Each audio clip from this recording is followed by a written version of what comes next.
What's going on, guys? Ethan James here. We're watching this Sam Harris video, Why Smart People Are Turning to Christianity. So we're going to watch this. It's kind of funny because Sam Harris in his, this was in my feed, in his thumbnail, is like, why are people doing this? And he's having conversations with Christians. And it's just kind of funny to see that, he pushed so hard for atheism. And it's like people are now turning to theism and even paganism. And then obviously there's this huge question of Islam. And, to his credit, he's actually one of the few intellectuals that pushes against Islam, because Islam is more violent than Christianity. So people just pick on Christianity. So we're going to hear what they have to say. What are your thoughts about the likes of Ayaan Hirsi Ali, Charles Murray, and other people right of center suddenly finding Jesus after considering themselves atheists or secular and moving into Christianity while claiming it as the bedrock of Western values? What I've is? avoided commenting on this specifically in many contexts. And I think your Substack fans know this, which is why Yeah. they've asked this again and again. Well, I mean, so first, I never want to say anything about Ayaan that is derogatory. I mean, I think Ayaan is just a straight up hero to me, and she should be to women everywhere. I mean, I think that's just the ground truth of where I She where I just think doesn't she know what should she's sit talking in about. people's minds, but she's not perfect, right? And I don't think her defense of her conversion to Christianity makes much sense. Certainly, she didn't give any reasons why she now It believes. says perfect. Is there some kind of standard that he's going by? Because I wasn't sure that atheists really have a objective standard that they go by. That Christian doctrine is true, right? I mean, what you have in the case of many people is the argument that we as a society need an attachment to Christianity or some other faith to resist the slide into Islamic theocracy on the one hand, or just a secular wasteland of meaninglessness and I mean, we're already kind of getting there, right? This is what secular society has given us: is school shootings, men thinking that they can be women, all sorts of crazy things that we now see ourselves in. porn addiction and, There's a and good one. distraction and social media poisoning on the other, right? So it's how do you have a good life in the modern world and resist the barbarians at the gate? The barbarians here being the Islamist hordes that are invading Western Europe, and Ayaan is especially in touch with that problem. Many people think you need good Christian soldiers to do this on some level. I reject that idea. I think it's almost certainly not true. But even That was almost certainly not true. Where is he getting that from? You say almost certainly not true. He might as well be saying just like certainly not true.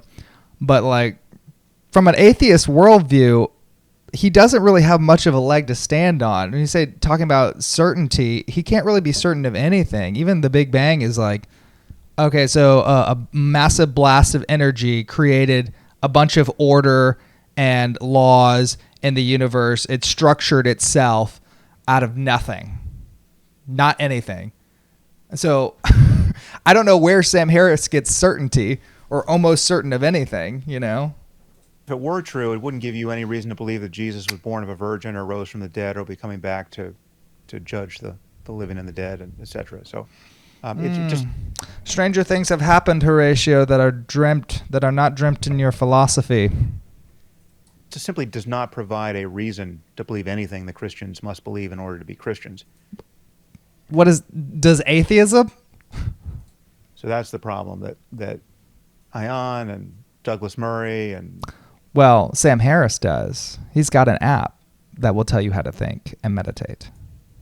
anyone else who would tend to make these kinds of noises, that there's a social and civilizational importance for doubling down on Christianity as a kind of bulwark against this civilizational unraveling on the one hand, or civilizational clash with Islam on the other.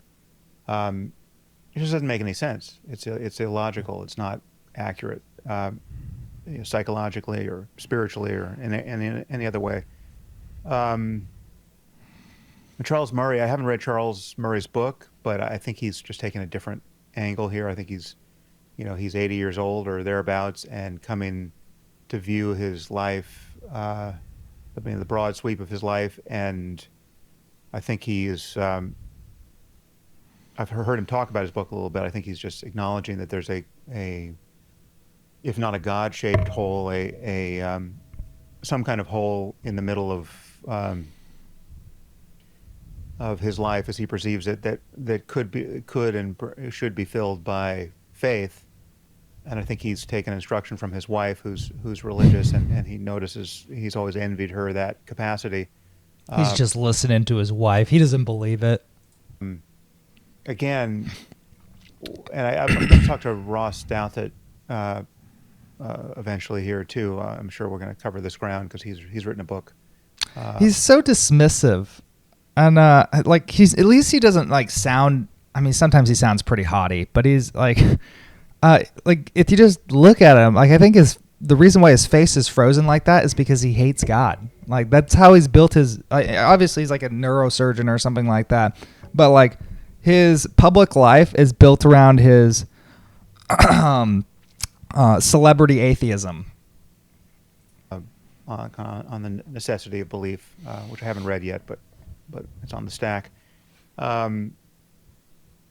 Anyone who's making these particular claims just strikes me as someone who doesn't know how to meditate on some level. I mean, that's really it really is the problem. If you think that you need to believe something about the divine origin of a book in order to get the juice out of life, there's certain experiences you obviously haven't had, right? Well, you can meditate on the word, but what we're talking about here is meditating on things that are true and good so you can get through hard times. I don't know what Sam Harris is meditating on, but it's certainly not anything that's foundationally stable. My life has meaning and purpose. But I'm not sure how. It's not you don't know how to pay attention sufficiently to recognize that your own mind is the circumstance of a real collision with reality that doesn't lack for profundity, right? So, if no human minds existed, that there were none, there were no more humans, would the laws of the universe still exist? Are they dependent on us? Are they dependent on our minds? I think a lot of people would answer no, that they are not dependent on our minds, that they exist outside of ourselves. And that is also evidence for a great and powerful mind that is outside the laws, that has created laws. So laws exist. Laws can't exist without a mind. Therefore, there must be a great mind that created these laws. I'm working on my logic here, but that's a logical argument for the existence of God through laws. You don't have to go to the old book to find out what's profound. You don't have to read the story of, fiction or otherwise of someone else's spiritual adventures. It makes everybody disagree with me and then is so happy. Really place faith in those so as to redeem an otherwise, fragmented and unsatisfying, life circumstance. No, there's actually, you can confront the absolute mystery of being directly with your attention if you can only break the spell. With my attention, so just staring into the abyss. Is that what is that what he means? What? Of your thoughts and pay attention, and that's what meditation is for. I mean, one could say in a theistic context, on some level, that's what prayer is for. That's what the contemplative. Yeah, but we're putting our attention on God. God is eternal. God is love. God is peace. He cares for us. He's intimate. So when we're fixing our attention, our minds on these things, one, we can become like Him whenever we fix our attention on Him.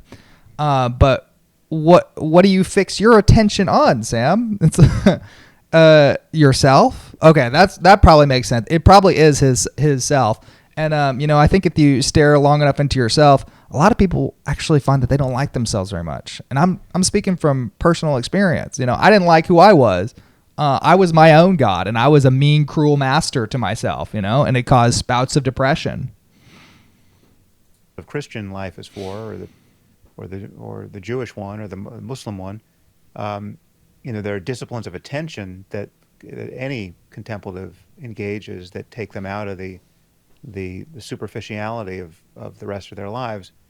But the problem with the Christian and Jewish and Muslim variants is that all of those disciplines are engaged within a context of belief that is dualistic and propitiatory and just drenched in I don't know what he means by dualistic, other than I think he's talking about that is worldly and spiritually, and it's well, what is he doing? Yeah, and it's not evil to have a mind in the world, but a mind also fixed on God in heaven. So I don't know why he's talking on that. It just seems like it's not consistent with his own view. Myth and what I would view as conceptual confusion, right? And the I would need too, of Sam. believing the preposterous there is so front and center and never really leaves. It's not just You believe something came from nothing, that the universe just happened and it ordered itself, that laws just exist necessarily, which is not almost certainly. say that Christian and Jewish and Muslim contemplatives don't have extraordinary experiences, but insofar as they do, they begin to sound like Buddhists, right? And that's the problem. If you become Meister Eckhart in the Catholic Church, starts to wonder whether or not they should burn you alive, as they were getting ready to do before he died. And so it is in the Muslim tradition, right? I mean, someone like Rumi can only speak so sanely before life becomes dangerous. And the Sufis generally are looked at as heretics anyway under Islam. So it's just That's true. I've been doing some Muslim ministry, and we brought up I think it was Sufis or Houthis or whatever. I think it is the Sufis. There's the Sunni Shia. I don't know. It was confusing, but there's another sect of Islam that all the Muslims were just dogging on. The contemplative wisdom has not been spread equally over the surface of the earth and given to every culture equally in the same way that scientific wisdom wasn't 100 years ago or 200 years ago. So all these guys just don't, all these guys need a couple of psychedelic experiences and then real instruction in how to pay attention to the nature of their minds, and they wouldn't be thinking that the best thing ever written on these matters was in the Bible. Sam Harris, PhD, doctor. His prescription is psychedelics, everybody. Which I don't hate psychedelics, but I don't think that the prescription is casual psychedelic drug usage. I don't think that's a very that's not a very doctor thing to do. I don't know. It just seems like somebody with a PhD shouldn't be recommending psychedelic experiences to people without controlled in a controlled environment. It's just there's no way to think that if you know how to pay attention.